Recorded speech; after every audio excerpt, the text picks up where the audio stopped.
Family and fellow soldiers, I'm the Professor, and this is the Moment of Truth. And now the Friday Crime Report. Bartow, Florida, Saturday, December 7th, 2024, 11:20 p.m. Now you know I have to preface this morning's briefing by saying welcome to Ron DeSantis' Florida, a place that's all about family values, that is, if you're talking about the Manson family. 63-year-old Martin Voigt and his wife, 58-year-old Susan Voigt, were a happily married couple. They had started their family later in life, Susan giving birth to their child when she was 35 years old. Unfortunately, it would prove to be that child who was the problem. At this point, he's 23 years old and his name is Joseph Voigt.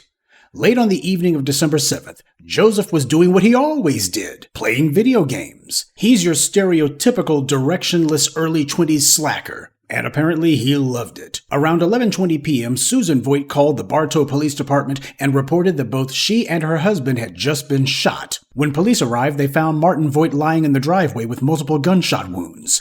Bartow Fire Department and EMS pronounced him dead at the scene. Susan Voigt was inside the home, sitting on the couch. She had a gunshot wound to the head, but was miraculously alive. She told police that it was her son Joseph who had attacked her and her husband. Susan would be taken to the hospital in critical condition. And as for Joseph Voigt, he had already fled the scene. The Bartow Police Department contacted the Polk County Sheriff's Office and put out a be-on-the-lookout alert for Joseph Voigt.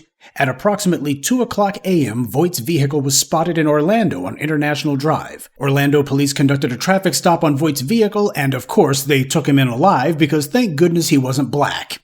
According to local authorities, when asked what happened, Joseph Voigt allegedly confessed to the tragedy, saying that he was at home playing video games when his father began, as Joseph put it, riding his behind, shall we say, telling his son to make something of himself and get a job.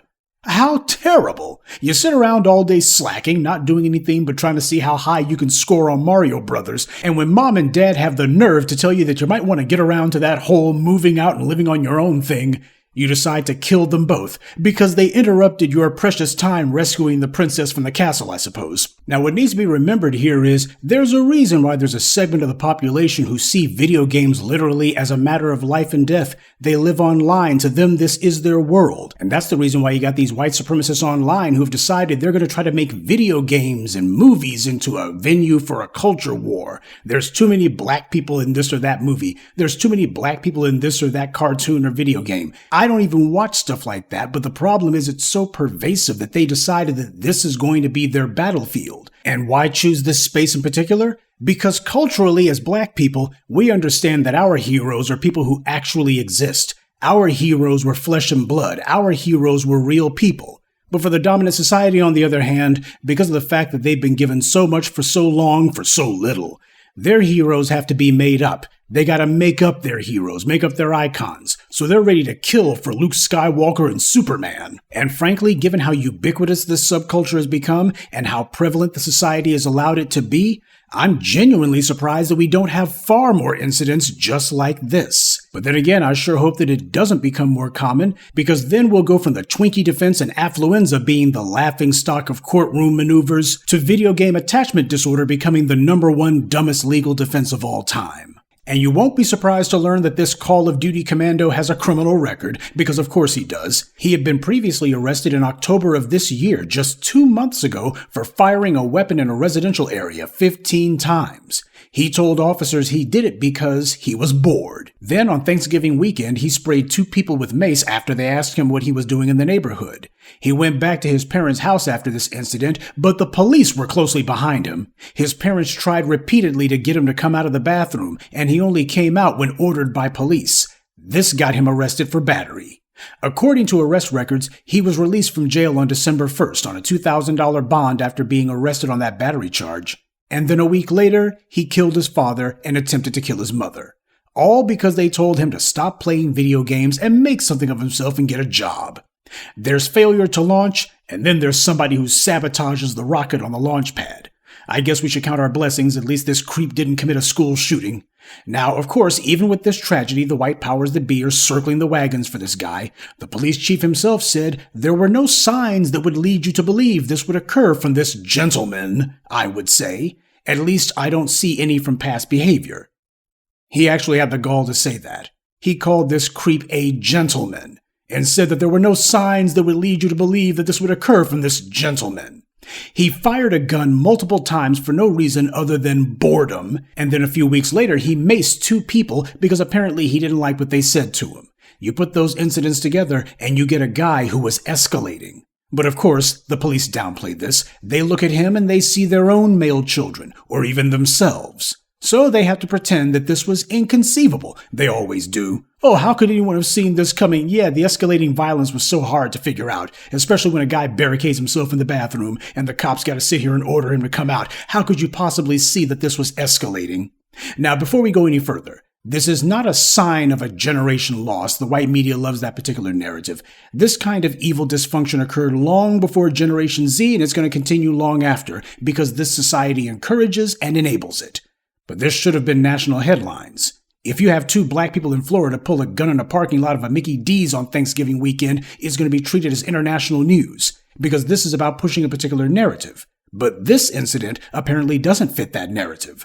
The white media talks all the time about how many shootings there were on the south side of Chicago during Thanksgiving weekend or 4th of July or some other holiday, and yet these incidents are allowed to slip through the front page dragnet and then get memory hold. Well, family squabbles are sadly normal during the holidays, but nothing compared to what this guy did. And nobody's brought up the usual "do video games contribute to violence" spiel that we usually get either.